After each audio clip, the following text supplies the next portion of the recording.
bersalah, betul. Berselingkuh dengan istrinya orang. Oke.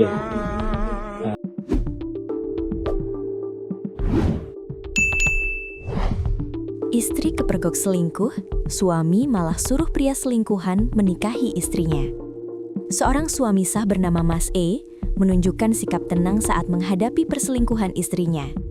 Melansir dari Serambi, alih-alih meluapkan amarah atau melakukan tindakan kekerasan, Mas E memilih menyelesaikan persoalan rumah tangganya melalui jalur kekeluargaan. Hal ini terekam dalam sebuah video viral di media sosial. Dalam video tersebut, tampak penyelesaian yang dinilai tidak biasa dan syarat nilai kedewasaan atas kasus perselingkuhan. Mediasi tersebut dihadiri oleh keluarga kedua belah pihak, serta tokoh masyarakat setempat. Dalam pertemuan itu, pria yang diduga menjadi selingkuhan sang istri, Mas Yasin, secara terbuka mengakui perbuatannya dan menyatakan kesediaan bertanggung jawab. Sikap Mas E menuai perhatian warganet. Ia dengan lapang dada memilih melepaskan istrinya, namun dengan syarat pria yang terlibat dalam perselingkuhan tersebut harus menikahinya secara sah.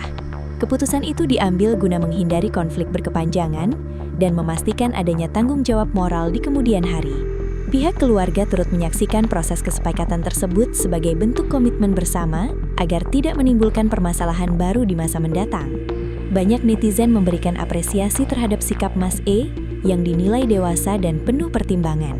Ia dianggap mampu mengendalikan emosi serta memilih penyelesaian damai tanpa kekerasan maupun konflik hukum. Peristiwa ini menjadi sorokan sekaligus pelajaran bahwa konflik rumah tangga, meski menyakitkan, dapat diselesaikan dengan kepala dingin. Pendekatan dialog dan musyawarah dinilai dapat meminimalkan dampak buruk, terutama bagi semua pihak yang terlibat.